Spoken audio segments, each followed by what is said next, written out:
Good evening, my name is Drew Buckner. I'm the director of Braveheart Chaplain Ministry. Braveheart's a nonprofit here in Kalispell, Montana. We provide chaplain services to emergency responders and their families, and then citizens that are in crisis throughout Flathead County.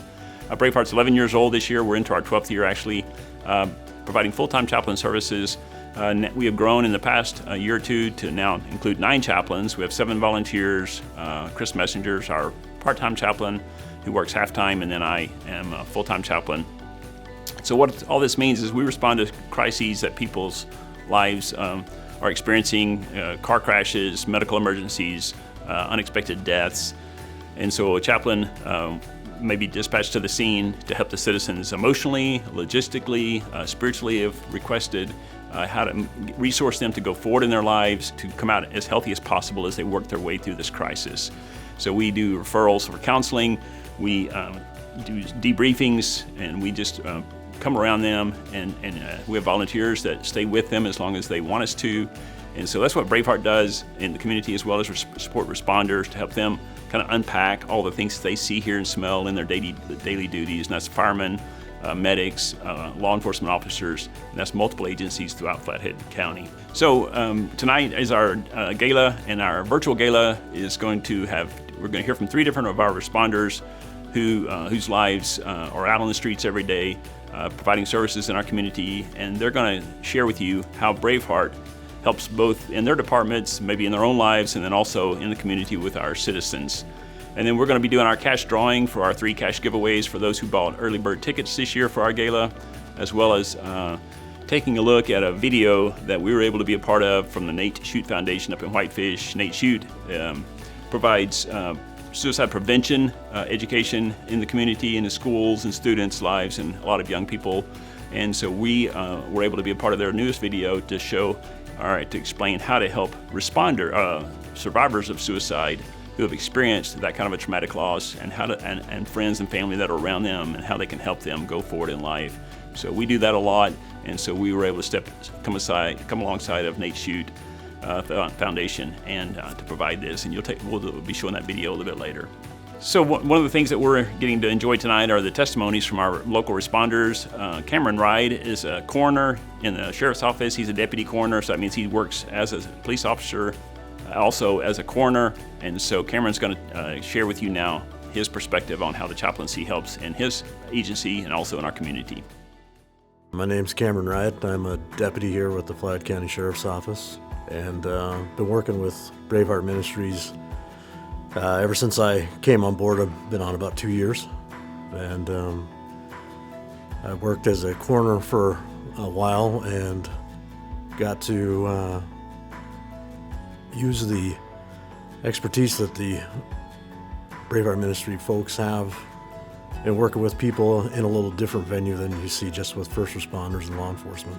Being in a first responder role, pretty much every call that you get that you go to answer is someone in crisis. Someone's, they're calling you because it could be their worst day.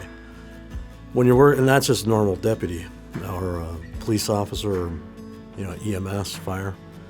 Working as the coroner is a little bit different in respect to the conversations you have with people, because not only is it crisis, but it's typically the worst day they're going to have when you're going to deal with the family members.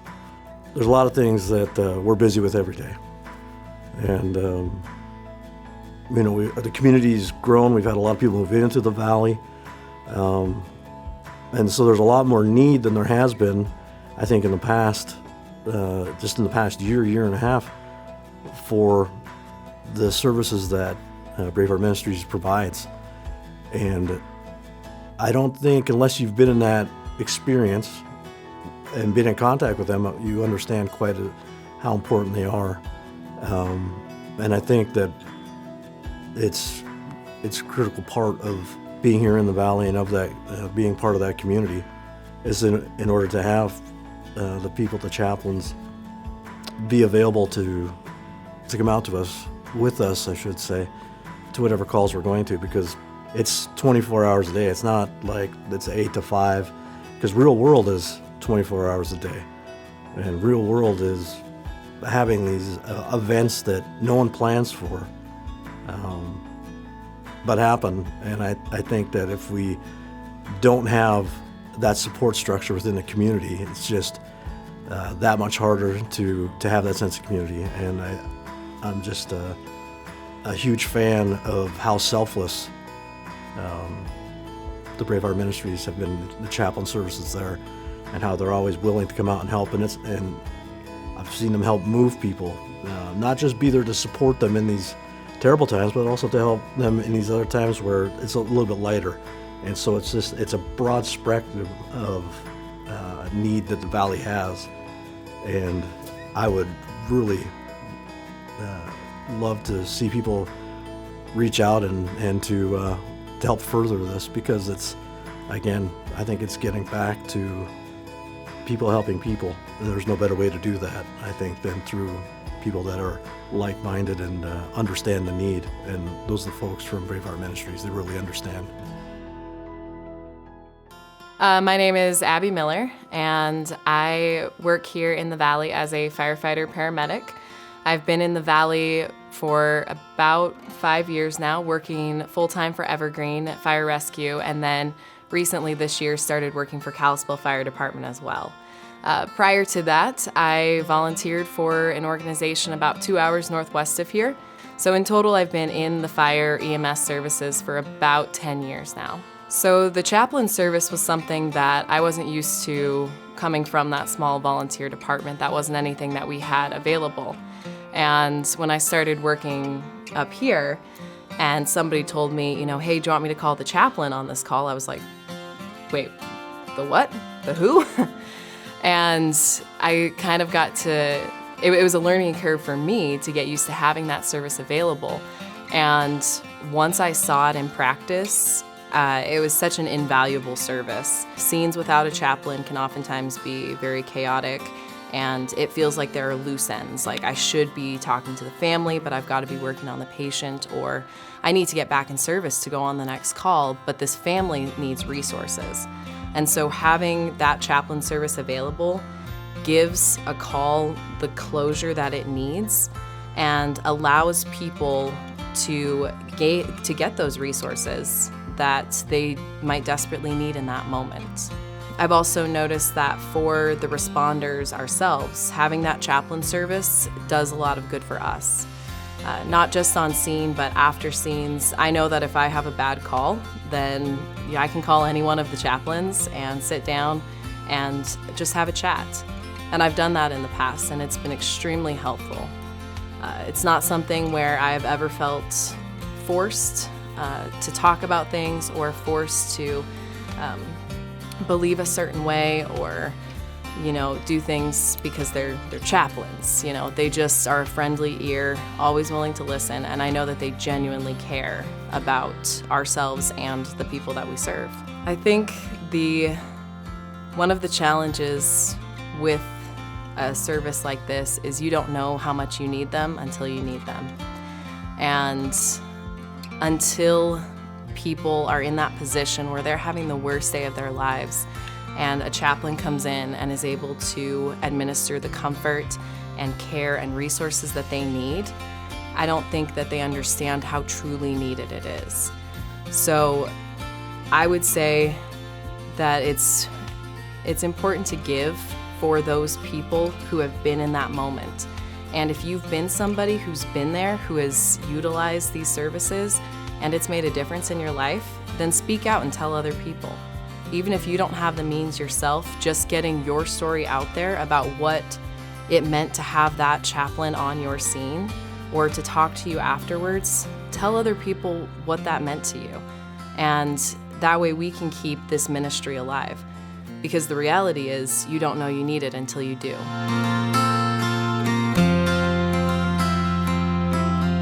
So we're going to take a look at a video that we were privileged to be a part of. Joe Decree, who's one of our volunteer chaplains with Braveheart, he and I were enlisted by the Nate Shute Foundation. Nate Shute's a nonprofit out of Whitefish, Montana. Nate Shute was a student who, soon after completing high school, about 22 years ago, took his own life. And his parents started a foundation in order to provide education in the community and schools, especially among young people, so that it would be aimed at preventing more suicides, such as their son. It took place in his life. And so the Nate Shute Foundation does a lot of prevention work. Braveheart does a lot of work on the post side of suicide, some completed suicides, helping survivors, helping them get resources they need to go forward in life, figure out how to cope with this tragedy in their own lives. And so we are a part of this video that you're going to see instructing people on how they can help survivors. So we're going to take a look at the Nate Shute Foundation video, so let's take a look at that now. My name is Drew Buckner. I'm the director of Braveheart Chaplain Ministry. I'm an emergency responders chaplain here in Flathead County. Self-care is a constant companion of mine. Because of my passion is helping other people, and specifically I've been called to help people in traumatic situations. I'm Joe. I'm a chaplain with Braveheart Ministries, and I do this because I feel encouraged to go help others as God has helped me through some of my own problems. Braveheart's a nonprofit here in Flathead County that provides chaplain services to emergency responders and their families and citizens that are in crisis, and we're there to be a part of that response team. So we are dispatched through the dispatch center or directly from a responder to a scene where someone has died unexpectedly. It's any kind of crisis where people's lives have been adversely affected and they're in trauma. So the chaplain is there to provide emotional support to the citizens, to help them logistically. That means what happens next? How do I handle this? Where do I go from here? We provide spiritual support if they are, open to that or request that. And then we help them in the aftermath. We resource them with support groups, counseling, therapy, any kind of resource to help their life move forward. So when we respond to a suicide, there's a different dynamic to it. You have similar trauma, similar shock, similar disbelief that all unexpected deaths have, but suicide has the unique piece of a person made a decision to end their life, and guilt is automatically built into the equation for the survivors. I've been doing this 16 years total, and in all those 16 years, I've been to many, many suicides, and they all have the common denominator of guilt. How come we didn't see these signs? There may have not been any signs, literally, to see. The survivors believe I missed something. And then the other question is, how come I didn't stop this? Guilt is a big piece of what we deal with initially and in the aftermath. In light of having no answers, we will personalize it, both in terms of its effect and in terms of why it happened. And I think people start looking for, a reason. If they can't find a reason, then they want a meaning. And if they can't find the meaning, then they're looking for their responsibility. And when they get to that meaning part, they'll start asking about God, whether they believe or not. They've heard something somewhere sometime. And we get a lot of questions at that point. Somebody who has come to the point of suicide is in a black hole and they cannot get out. They don't see a way out. They just want their pain to stop, and they're past the point of being able to consider, what is this going to do to my mom or my dad or my siblings or my spouse or my kids? All they want is their pain to stop, and this is the way they see to stop it. In some sense, I think eventually helps people because they realize how much pain that person was in, and they just wanted it to stop, and they could no longer consider the impact it would have on all the survivors. But all of it, of course, is hopelessness. Something combines in their life to lead to a point of hopelessness where they can no longer see an out. And then people just don't want to get help. They just want to share with somebody, I'm really struggling with this, and they don't want to reach out for help for probably various reasons. As far as getting help, I think there's obviously the crisis lines. We have hotlines, national, Montana. Reaching out for that, just telling somebody. And so just saying, I'm struggling in my life, I'm in a dark spot, and just, whether it's your loved ones, friends, family, it's just to tell somebody and ask them, can you help me find help? Because I'm losing the sense of wanting to live for whatever reason. And then just acknowledging to yourself, I can't do this by myself anymore. I'm losing this battle because this consistently is a pattern in my life, my thinking, and something is wrong and I need help. Can you help me get somewhere different? And then to start that journey of reaching out. I would say asking for help. It's simply what you have to do to be in the fight that you're in. It just simply is. It's what you need to keep going. So that's what you do. No matter how bad you think things were, they made that choice, and we do get choice. And so there is nobody else to blame for those folks that are, surviving that. My heart goes out to you, but you didn't do this. it's not your fault, and the sun comes up tomorrow for you. One of the things that really can help people that are survivors of suicide is to be that support team for them. But in America, we're really good at joining in for a week or 10 days and cooking a meal and bringing it by and dropping a card off and hugging them. But we need to think about long term, because the people that are survivors of suicide, they're on a long-term road of grief. Therefore, they need long-term support. Friends and family can take the steps of saying, I will bring you a cup of coffee. I will take you to lunch. I will stop by your house. I'm not going to wait on you to tell me what you need. I'm going to think about ways I can help you. I can mow your grass. I can clean your house. I can take your car to the shop. And we can just step in and be that initiating, caring person.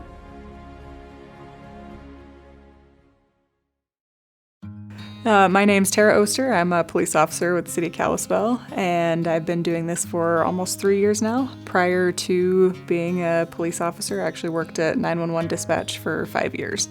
From day to day out on calls, I see chaplains respond to all sorts of different calls. You know, it might be one where somebody has found a loved one who's deceased, or even a loved one just experiencing a severe medical issue.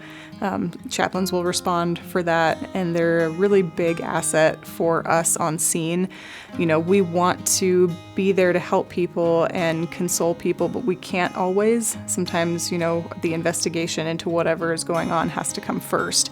So having chaplains there to not only just be that person for, you know, the other person who's experiencing a crisis to talk to, and you know, it kind of helps calm people a little bit, and then they don't feel like they're being ignored, I guess. And like I said, we don't ever want to ignore people when we're on scene, but just there are other things that we sometimes have to prioritize. So having a chaplain there who can just be one-on-one with this person who really needs help is a huge benefit to us. Chaplains are there to help and just kind of provide some other assistance. We've had family members who needed rides to the hospital, and us as officers were a little bit too busy to do that, but the chaplain was there and said, hey, I'll give you a ride to the hospital, no problem. It's been a benefit to have chaplains to talk with after certain calls, even just that extra person who kind of has some sort of idea of what we go through on a daily basis, who can just be there to be a sounding board. I would say with the uptick in calls that chaplains are probably more important than they've ever been before. You know, any time that we have an additional resource that we can kind of latch onto and use to help the community, you know, we definitely do. We latch on and we use them to help the community. And with the uptick in suicidal calls, we've had chaplains come and to just be there and just say, hey, you know, I'm here if you want to talk, you know, to the person who's going through a crisis. They say, I'm here if you want to talk. Braveheart is a great organization that should continue to be supported financially by the community because of all the great things that they've helped with in the community. Like I said, just being a resource for community members when they're going through crisis, for officers when we may need somebody to talk with, for firefighters when they're experiencing the same sort of thing and they just need someone else to talk with about what they're going through. I think it would leave a void if we didn't have Braveheart. My name is Chris Messenger, and I am the Assistant Chaplain at Braveheart Chaplain Ministry. Predominantly what we do at Braveheart Chaplain Ministry is we are the ministry of presence for both first responder, law enforcement, and the community. So I recently came on as half-time with Braveheart Chaplaincy in the last few months, and my role predominantly has been to kind of be the wedge and be on the streets with both Kalispell Police Department and Kalispell Fire. This was a huge gap because as Braveheart has grown, Drew has had more and more responsibilities, accountabilities at the desk and raising money. And then we've had a host recently of 7 newer volunteer chaplains all throughout in different sectors in the Flathead. And so for us, we've been really busy in the last year. And because of that, a lot of what the ministry is of being with first responders and being with citizens in their time of need, I've kind of filled in that middle gap. And so it has been my joy over the last 2 years to be both a volunteer chaplain and also be on staff. So recently within Braveheart, one of the main roles that has kind of proven my job and its efficaciousness has been in the last month and a half of being able to be present at very serious calls at the shooting at Fuel Fitness and the various suicides, both old and young, in recent moments. I've had the opportunity in ways that I didn't expect, nor did I warrant or believe that I would ever be in these situations of being in a living room with 26 students after a tragedy, or being literally on scene as there were some really hard things at the Fuel Fitness, and being with the people within the gym, and very intense. And these are obviously some of the larger echelon of what we do as Braveheart chaplains. But we get to work both on scene, but really, quite honestly, after that, that's when we really get to work. It's follow-up. It's being able to be connected, but also provide resources for these people that are going through some really traumatic times.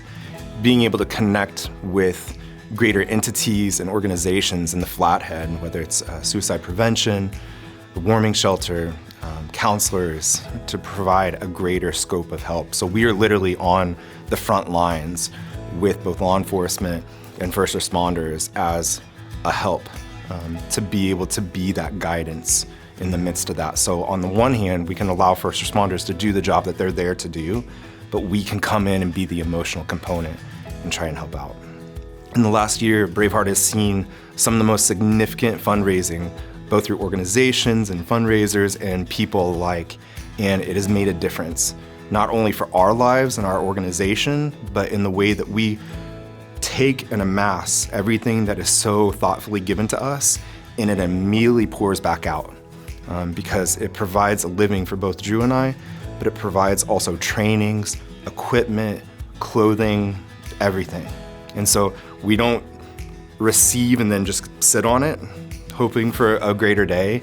It's always funneled and recycled out, because that's what we do and that's what it needs to be done. So thank you. Thank you for joining with us. We appreciate you. So one of the things we're doing as part of this year's 2021 Braveheart Hero Virtual Gala is drawing our winners for the cash drawing for people that bought early bird tickets. And so those folks were put into this hopper today, and we're gonna be drawing 3 names. Each one will win a different cash amount as a way of saying thank you for them participating in this year's virtual gala. We're gonna give away $250 first, and then a $500 drawing, and then a $1,000 drawing as a way of Braveheart giving back to our community to say to our donors and to our sponsors, thank you for being a part of making this ministry happen in our community. So this is Susan Smith, one of our volunteers. She's going to help us today in our drawings. So we're going to spin, and this will be for our $250 winner. So Susan, if you want to go ahead and pick out our $250 winner.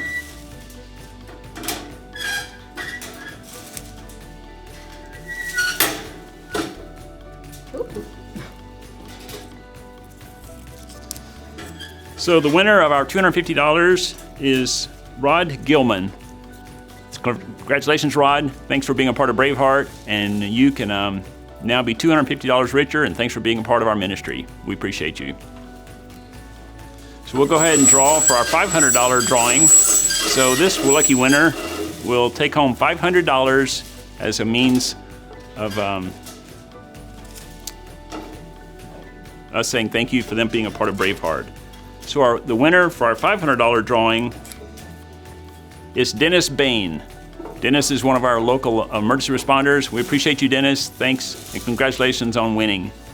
And now for our grand prize of a $1,000 cash giveaway, we're gonna now spin our little container again. And Susan, why don't you draw our $1,000 winner? All right.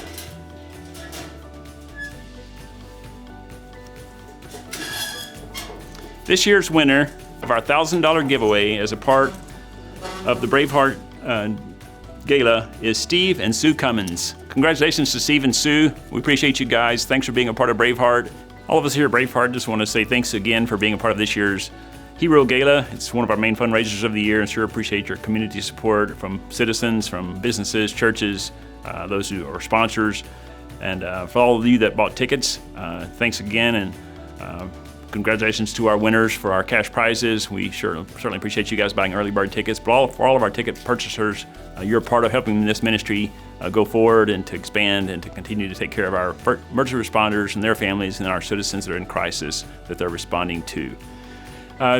Special note of appreciation to our sponsors. We have 3 different levels that our sponsors came in at this year.